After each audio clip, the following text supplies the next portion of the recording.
goal, Quishbilly Huddersfield Town. The most famous goal of Quishbilly's life. Is this the moment for Lee Fowler? It is. Take your place in Division 2, Huddersfield Town. Thank you. And Steve Simonson's boots now. He's missed.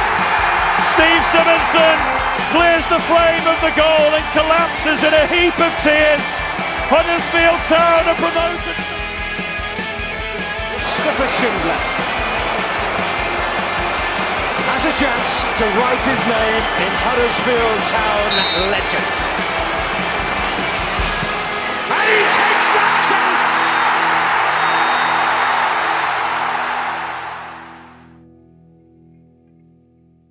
Hello and welcome to the Andy Takes That Chance podcast. We're doing something a little bit different today. It's just me, Matt Shaw, and my guest is the former president of one of the FC Cincinnati supporters groups and Huddersfield Town fan. It's Samantha Young. What we'll do is we'll chat a little bit about American fan culture, US style ownerships, and chat many things as Town fans await the arrival of Kevin Nagle. How are you doing, Sam? I'm doing very well, thank you. I'm sitting in my little flat in Hebden Bridge at the moment. Nice area, isn't it? So you're just over visiting at the minute, but you are actually an authentic American Huddersfield Town fan, aren't you? I am. My husband and I are both huge fans, and we live in Ohio. So we are only here on a little holiday away for our 5-year anniversary. Very nice. Congratulations. Thank you. Okay, I thought what would be a good place to start, Sam, is if you just tell us a little bit about yourself, your football journey, if you like, and how you arrived at being a fan of our lovely football club, Huddersfield Town. I can do that. So I began playing football when I was very young, and I started out as a fullback and ended up playing keeper for some time, and then stopped growing at 5'1". So yeah. I know that pain. Yeah, I know that pain very well as a goalkeeper. Yeah, so I wasn't exactly professional, but I loved it. When FC Cincinnati began, it was the USL League. So it was a professional team, but in a lower level in America.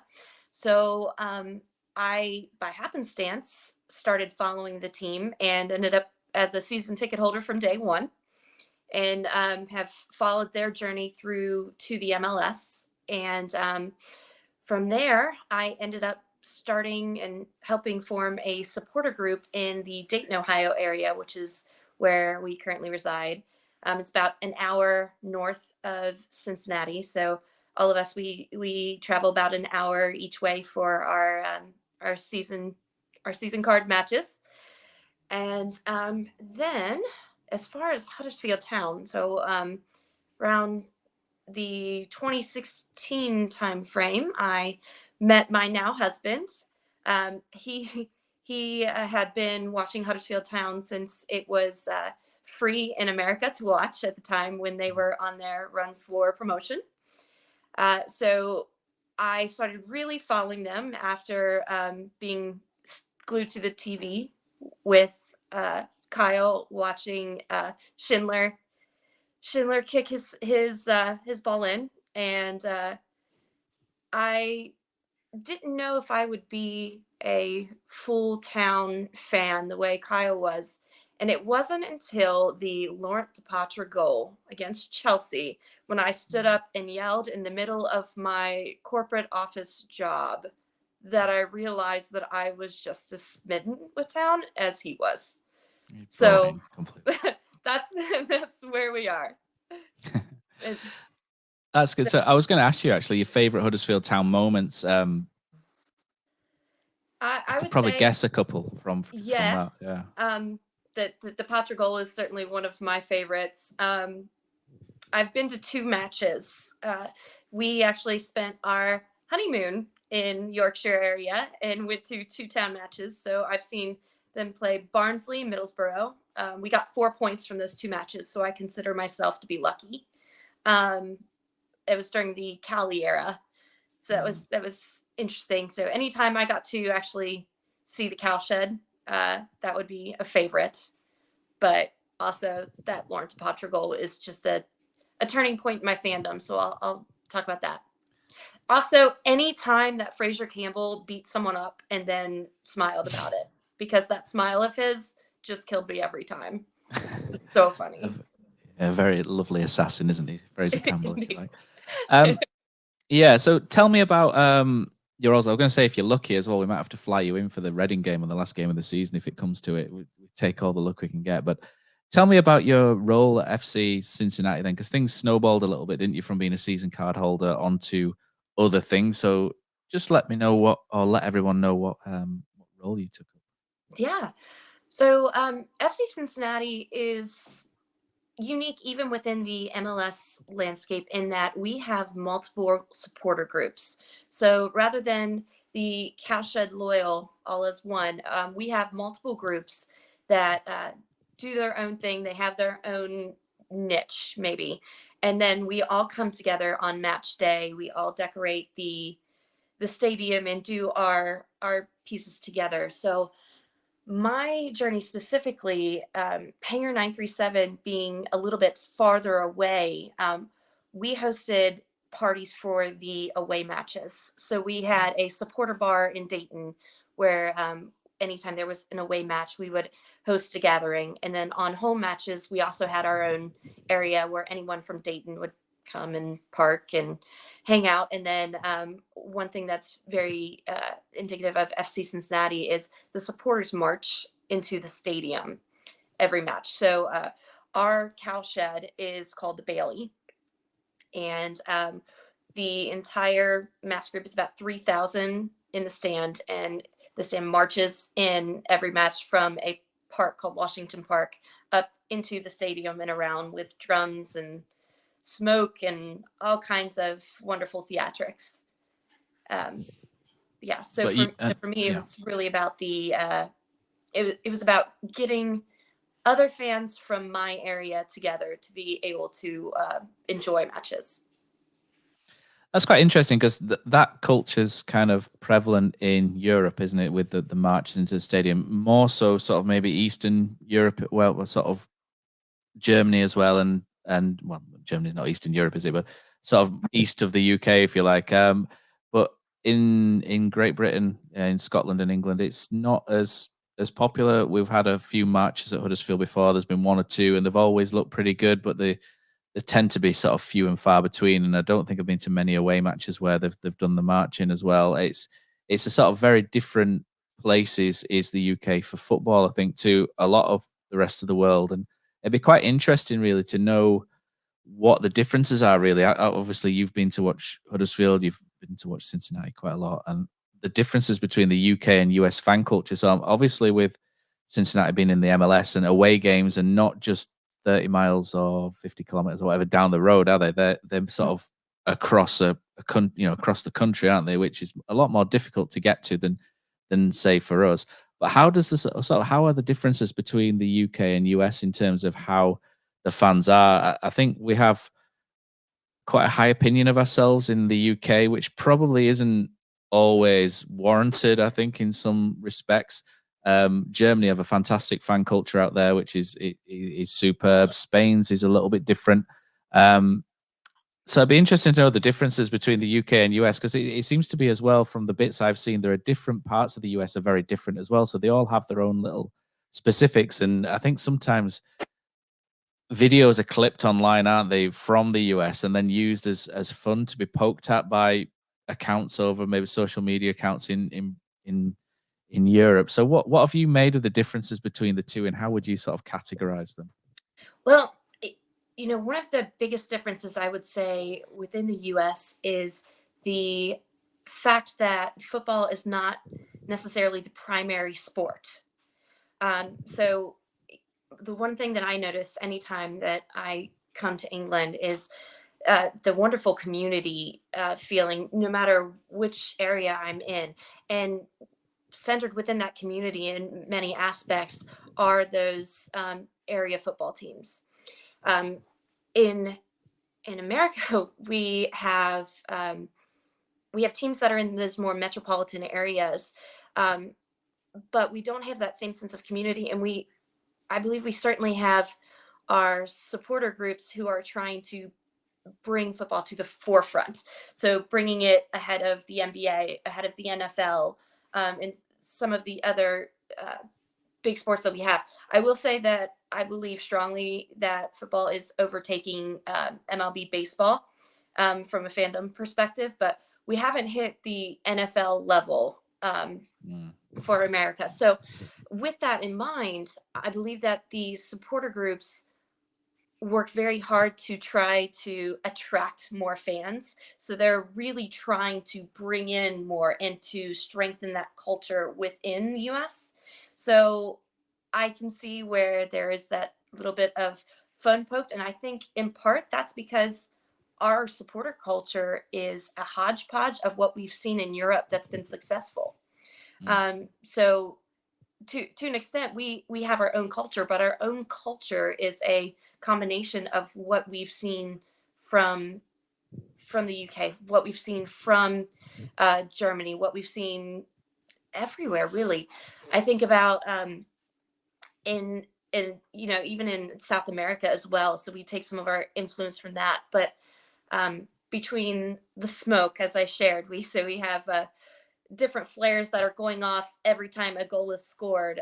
One thing that you'll see in American matches in the MLS, as soon as a goal is scored, there will be just this thick fog of colored smoke over top of the pitch. And with that aside, then we have large flags, for example, that we've seen elsewhere. And everything that I can think of, and you know what, I'll admit that I'm even guilty of this, because one thing I know is after my first trip to Huddersfield Town and my first 2 town matches, I saw the German wave, and I loved the German wave after the match. And so when I came back to the States, the first thing that I brought up to my peers and to the front office is that at least at FC Cincinnati, there really was no unification of the supporters and the players after a match.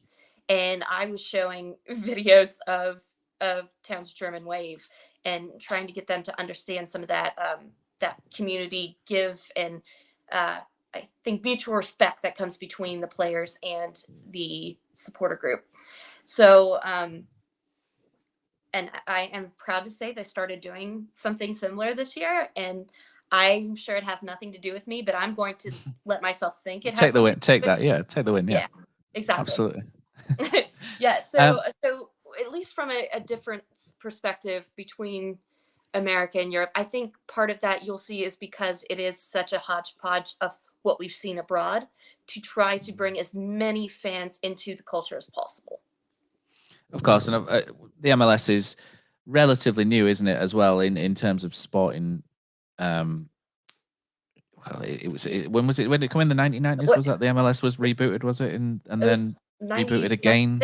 Yeah, mid 90s. Yeah, and I suppose a culture kind of develops, doesn't it? Whereas for me, like my great granddad was a Huddersfield Town fan, and he saw them over 100 years ago. That's and it goes through families and generations and things over here. Whereas I guess in the States, it's a little bit new in some respects, isn't it? So I guess you're still sort of finding your way, and everything's developing still, isn't it? But that's quite exciting at the same time, in that you're trying different things, and some things stick, some things don't, and then you kind of just find your own way, and everybody ends up different. And that's what I think is quite interesting about football clubs and the way everybody does things. It's definitely very different from sort of Huddersfield to the clubs in London, if you like, over here. But what do you think the UK could take from the US? I know you're sort of saying the US takes bits from Europe all over, but I'm sure the US have got a lot of things over there that are existing. You've got the NFL, you've mentioned the gridiron stuff, the baseball, basketball. The one thing that people mention in America when they go over and they watch American sports is that the fan experience is really good. What do you think the UK could take from the US? Because I think in terms of the UK, I'm really guilty for turning up to the football 5 minutes before it starts and then leaving 5 minutes after and not spending any time around the stadium. What would you suggest, or what would you say that you've seen could be taken from the US to Huddersfield and make a difference? I'd say the U.S. has a strong culture around pregame festivities, and that's not just within the MLS, but also from NFL, NBA, etc. One thing that I loved when I was here last, I was able to partake in some of the festivities at the Gas Club, and I know, and that in itself was fun, but I think the Americans in general will come out maybe 6 hours before I get a match and start having fun.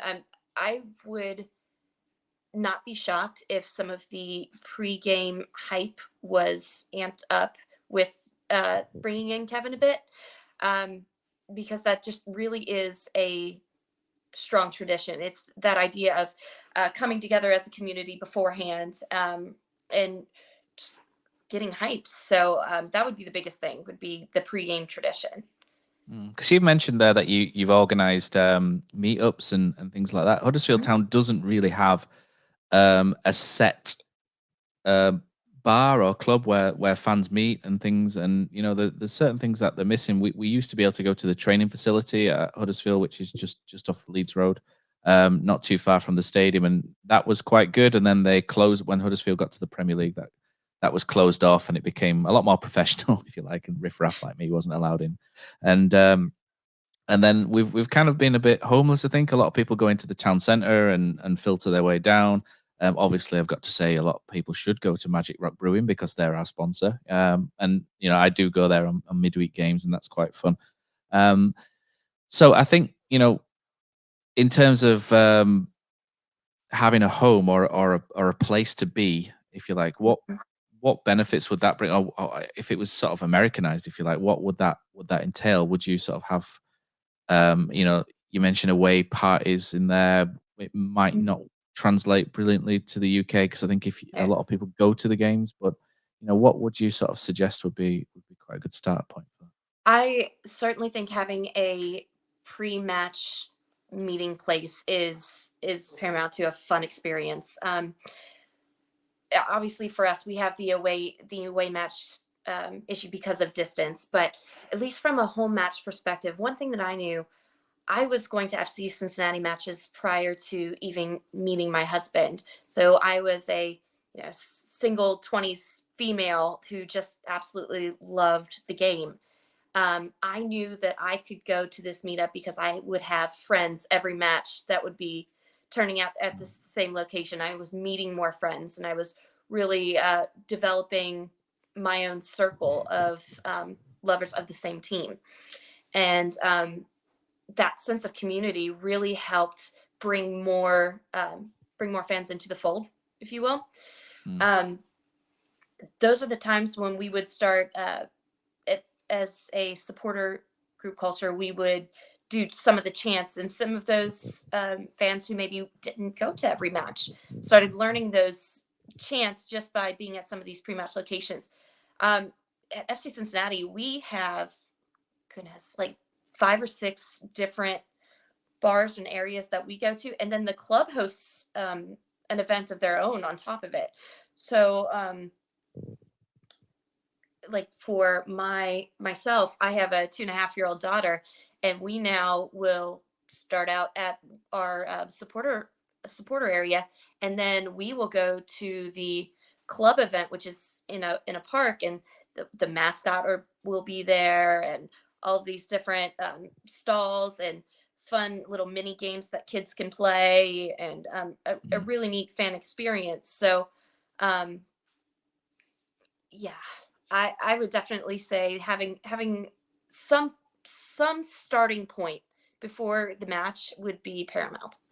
I think that's definitely what Huddersfield lack at the moment. The fan zones tend to be I've been a little bit sketchy recently, and Huddersfield obviously is a place that rains quite a lot. So standing outside in fan zones cannot always be, it's not Sacramento, shall we say, in terms of the weather. So, there's maybe something that they can look at there. It's funny that you say that. I wanted to see the fan zone when I was here last, and both occasions it was raining out. Yeah, it's not fun, is it? It's not great. But One thing is we've never had a non-British owner at Huddersfield Town, which is interesting. So we're moving into new territory. I feel like we may be moving, or I'm hoping that we're moving from being a local club to maybe an internationally renowned one. Who knows? You've seen the way that we've operated before with mostly a single owner approach, whereby I wouldn't describe it as totalitarian per se, but it's pretty much what that owner says goes. If you like, he makes 100% of the decisions. It's a single point of failure, if you like, in some cases like that. And the sort of the way that they operate is mostly with most expenditure going into player wages, transfer fees. And how does that differ to the United States way? Because we have had a small window over here with the US owners. I think the value of the pound has diminished a lot since a word that I'm not supposed to use on this podcast happened. So I think the pound to the dollar makes it quite attractive for Americans to come and buy English clubs because the value is the best it's ever been, I guess. How do the Americans sort of differ in terms of ownership of football clubs? Like I say, we've seen Liverpool, we've seen Burnley, we've seen a number of, they've even started buying in, lower down, Gillingham. We've seen Ryan Reynolds, he's Canadian, but he's bought Wrexham, which has been quite fun to watch as well. And they're all sort of slightly different, but there are certain things that come with American ownerships and certain trying to find the word, but the sort of certain worries, if you like, that come with it. Because I think everybody kind of goes, and maybe it's unfair in a lot of cases, but it's usually, the Americans will buy you. They're always looking to make money and they're always looking to load debt to you. And I'll be honest, Huddersfield Town's not a club that makes a lot of money at the minute. So that's the slight worry, is when you don't make a lot of money, you kind of think, well, there's not much profit to be had here. How do you think this sort of ownership in America works? And how would it be successful if it came to somewhere like Huddersfield?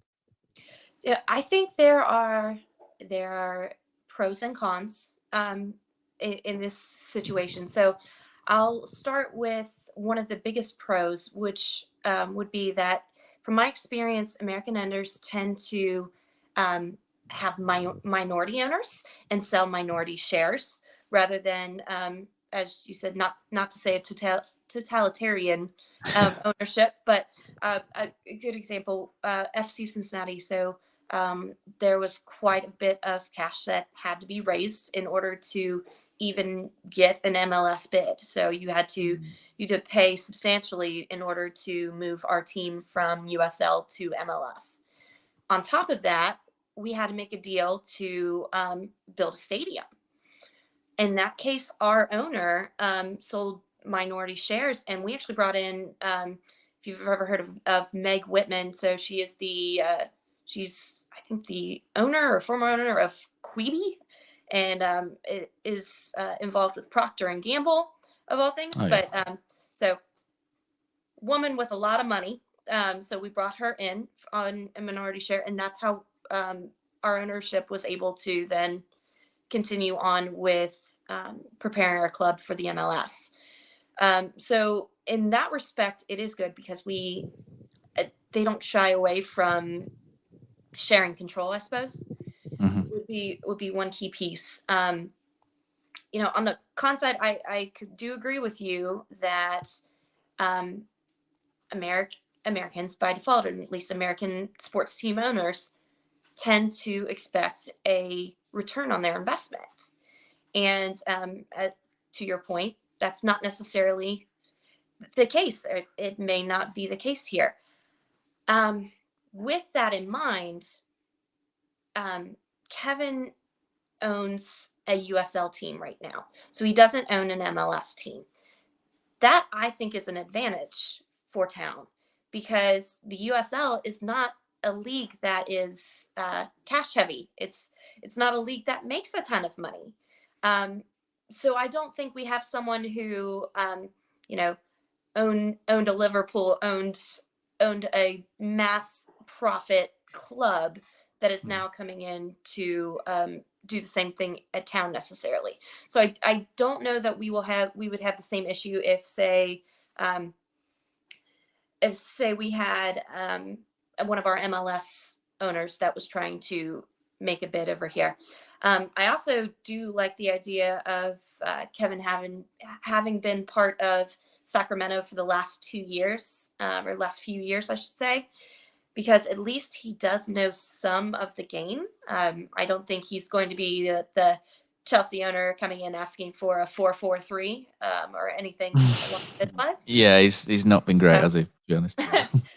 not fabulous from what I understand. So I think in that respect that could be considered a bonus. And not to mention, Kevin really did help save the Sacramento Kings from the NBA side.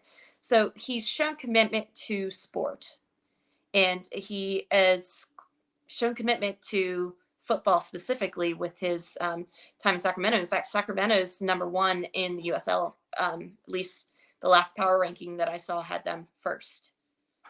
But Sacramento Kings, I think they were going to move to Seattle at some point. So he's had experience saving clubs, bailing out clubs, and even if it is NBA, at least from the American side, it's experience around sport.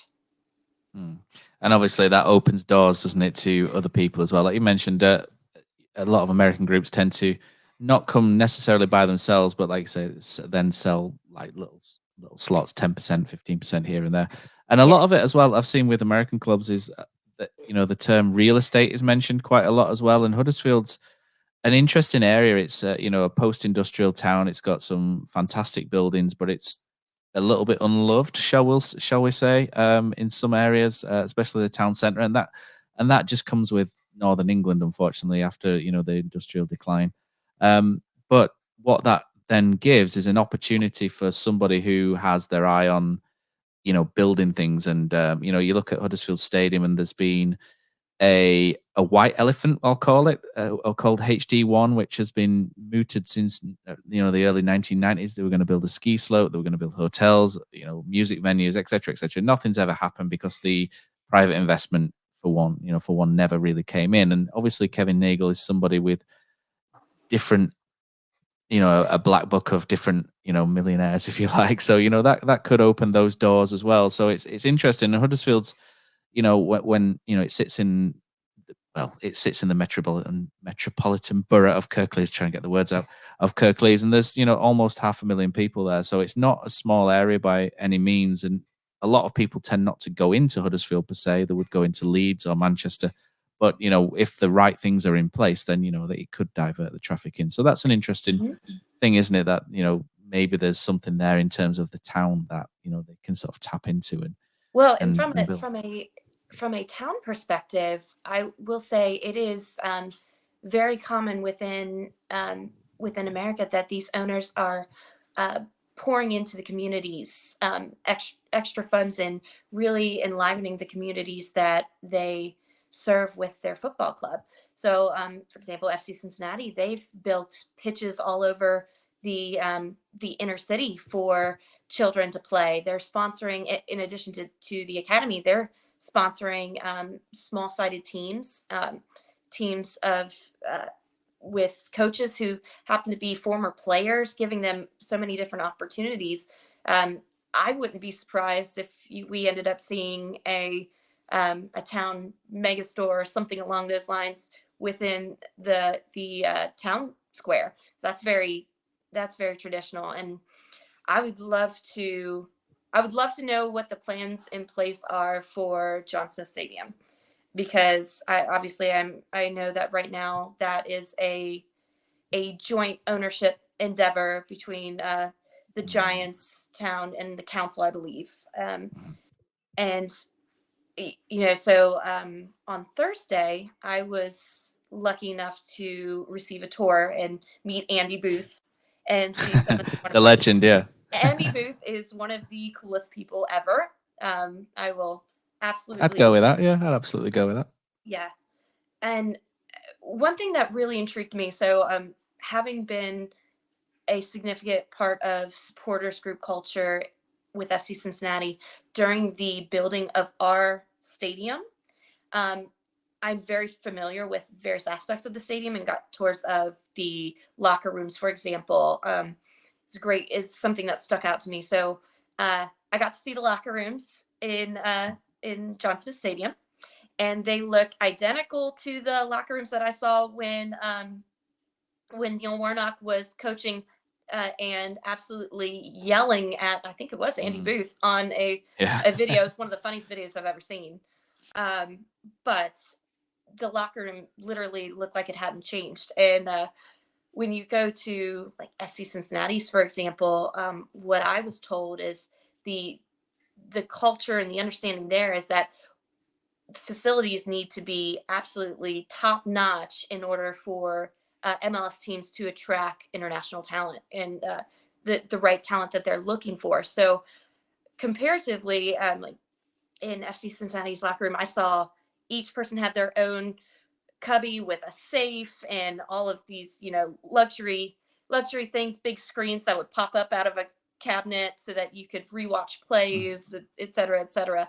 I would be interested to know what plans would be in place should the ownership of John Smith Stadium change and become more in line with town, specifically, and what kind of dollars would be put into that.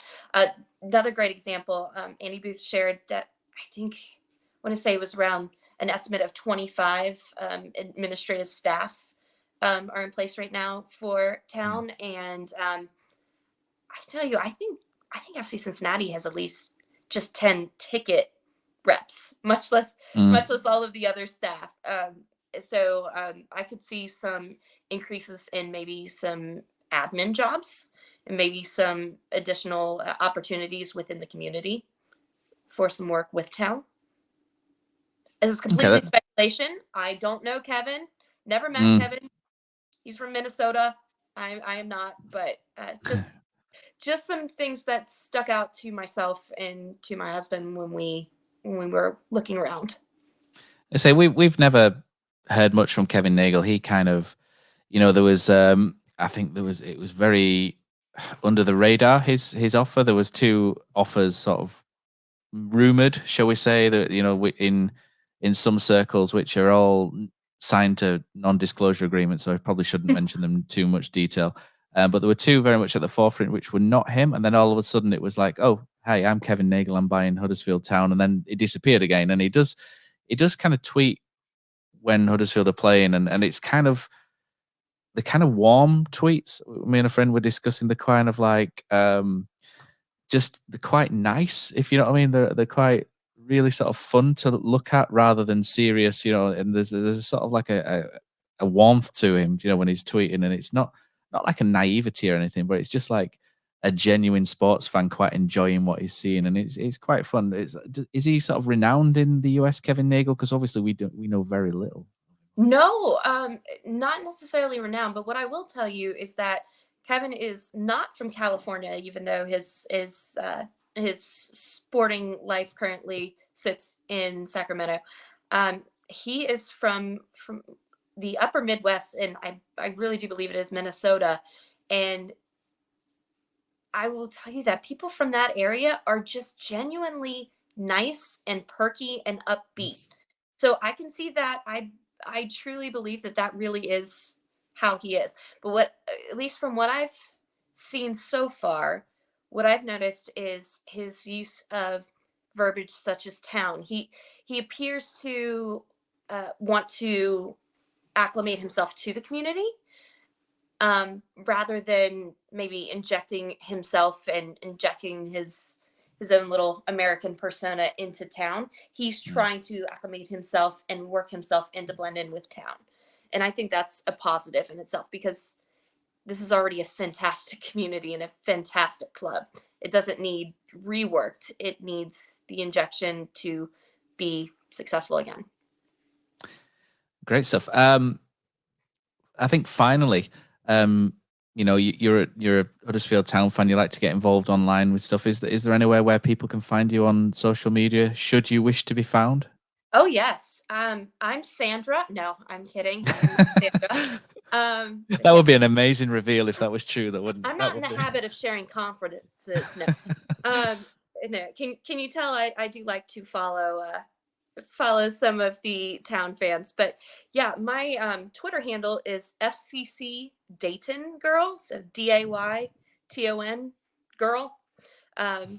because I don't know why, but it is. And I would love to chat with any Town fans. I can tell you stories about the goofiness of the MLS and how our rosters work, and how actually I can't tell you how they work because they're so crazy. TAM, GAM, I don't know, all this allocation money craziness. I can tell you why I'm very thrilled that the potential future owner of Town is not Dutch, not because of anything that has to do with the Dutch themselves, but because FC Cincinnati had a Dutch general manager and then hired Jaap Stam and went through like the 3 worst years of football I've ever seen in my life. He's never recovered since Wembley 2017, I don't think, as Jaap Stam. Actually, do we have time for a quick story on that one? Of course, yeah.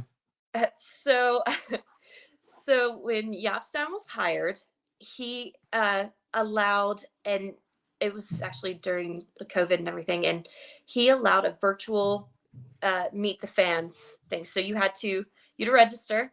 I got in. I was one of the ones that was allowed on.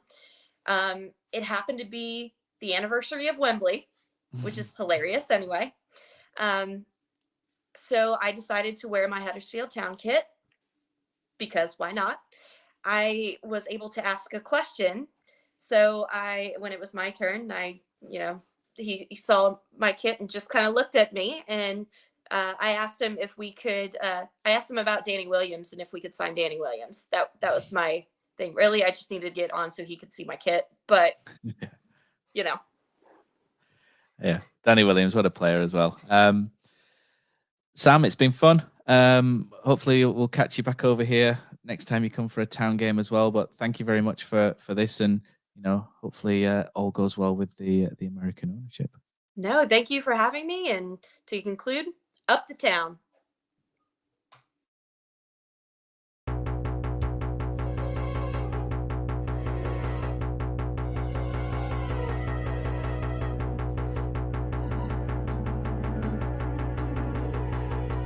Looking down a dirty old window, down below on Bradley Mills Road, the cars rush around.